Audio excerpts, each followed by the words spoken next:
Taste the Daily. 17 வருட ஐபிஎல்லில் இல்லாத வகையில் நடப்பு ஐபிஎல் தொடரில் 8 போட்டிகளில் 7இல் தோல்வியடைந்த ராயல் சேலஞ்சர்ஸ் பெங்களூரு அணி வெற்றியை எடுத்து வர முடியாமல் திக்குமுக்காடியது. வரப்போற அணிக்கிட்டெல்லாம் மரண அடி வாங்கிய ஆர்சிபி அணிக்கு எதிராக பயிற்சியாளர், கேப்டன் என முழு அணியையும் கலைச்சிட்டு வேறு வீரர்களை வாங்குங்கள் என்றும், ஆர்சிபி அணியை வேற ஓனருக்கு வித்துருங்க என்றும் பல்வேறு கடுமையான விமர்சனங்கள் வைக்கப்பட்டன. ஒரு படுமோசமான தோல்விகளுக்கு பிறகு பேசிய ஆர்சிபி அணியின் தலைமை பயிற்சியாளர், இனி எங்களுக்கு ஒவ்வொரு போட்டியும் செமிஃபைனல் போட்டிதான், கடைசி வரை போராட போகிறோம் என்று நம்பிக்கை தெரிவித்தார். அதற்கேற்றாற்போல் மற்ற அணிகளால் தோற்கடிக்க முடியாத சன்ரைசர்ஸ் அணியை அவர்களின் சொந்த மண்ணில் வைத்து சாய்த்த ஆர்சிபி அணி வெற்றி பாதைக்கு திரும்பியது.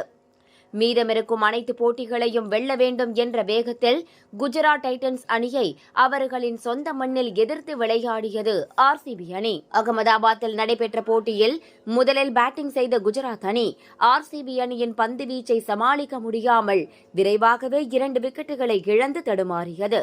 சாகா 4 ரன்னிலும் சுப்மன் கில் 16 ரன்னிலும் வெளியேற 3வது விக்கெட்டுக்கு கைகோர்த்த தமிழக வீரர்கள் சாய் சுதர்ஷன் மற்றும் ஷாருக்கான் இருவரும் அபாரமான ஆட்டத்தை வெளிப்படுத்தினர். ஒருபுறம் சாய் சுதர்ஷன் விக்கெட் விழாமல் பார்த்து கொள்ள, மறுமுனையில் இறங்கியதில் இருந்தே சிக்ஸர் பவுண்டரிகளாக பறக்கவிட்ட ஷாருக்கான் பேட்டிங்கில் ஒரு புயலையே கிளப்பினார். 3 பவுண்டரிகள், 5 சிக்ஸர்கள் என வான வேடிக்கை காட்டிய ஷாருக்கான் 30 பந்தில் 58 ரன்கள் அடித்து டைட்டன்ஸ் அணியை ஒரு வலுவான நிலைக்கு எடுத்து சென்று வெளியேறினார். அவர் சென்ற பிறகு, நானும் களத்துல இருக்கேன் என சீறி பாய்ந்த சாய் சுதர்ஷன் 8 பவுண்டரிகள், 4 சிக்ஸர்கள் என துவம்சம் செய்ய, டேவிட் மில்லர் அவருடைய பங்கிற்கு 2 பவுண்டரிகள், 1 சிக்ஸர் என பறக்க விட்டார்.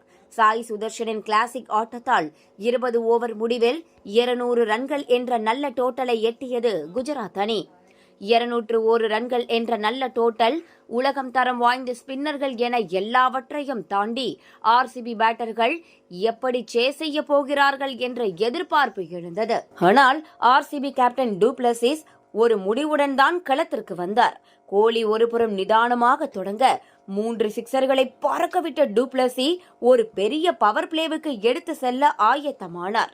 ஆனால் அதிக நேரம் அவரை நிலைக்கு விடாத சாய் கிஷோர் 24 ரன்களில் வெளியேற்றி விக்கெட்டை எடுத்து வந்தார். 4 ஓவர் முடிவில் 40 ரன்களுக்கு 1 விக்கெட்டை இழந்த ஆர்சிபி அணி வில் ஜாக்ஸ் களத்திற்கு வந்த பிறகு திரும்பி பார்க்கவே இல்லை. முதலில் அதிரடிக்கு திரும்பியது விராட் கோலிதான்.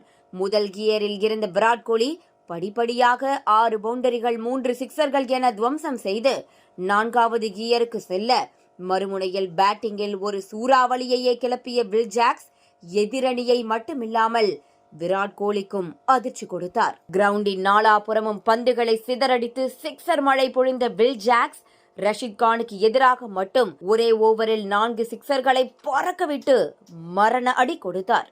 ரஷீத் கான், மோகித் சர்மா வீசிய 2 ஓவரில் 58 ரன்களை அடித்த வில் ஜாக்ஸ் 4 பவுண்டர்கள், 10 சிக்ஸர்களுடன் 41 பந்தில் சதமடித்து மிரட்டிவிட்டார்.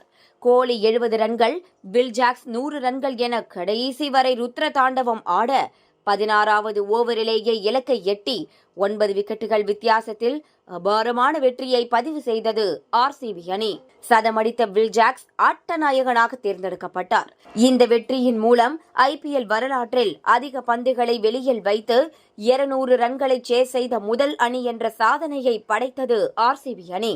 அதேபோல நடப்பு ஐபிஎல் தொடரில் 500 ரன்களை பதிவு செய்த முதல் வீரராக மாறினார் விராட் கோலி. சரியான பிளேயிங் 11ஐ தேர்வு செய்யாமல் மோசமாக விளையாடிய ஆர்சிபி அணி இவ்வளோ நாளா எங்க பாருந்தீங்க எனும் அளவு அதிரடியான ஆட்டத்தை வெளிப்படுத்தி வருகிறது. இன்னும் யாரெல்லாம் பலிகாடா ஆக போறாங்கன்னு பொறுத்துதான் பார்க்கணும். Taste the Daily.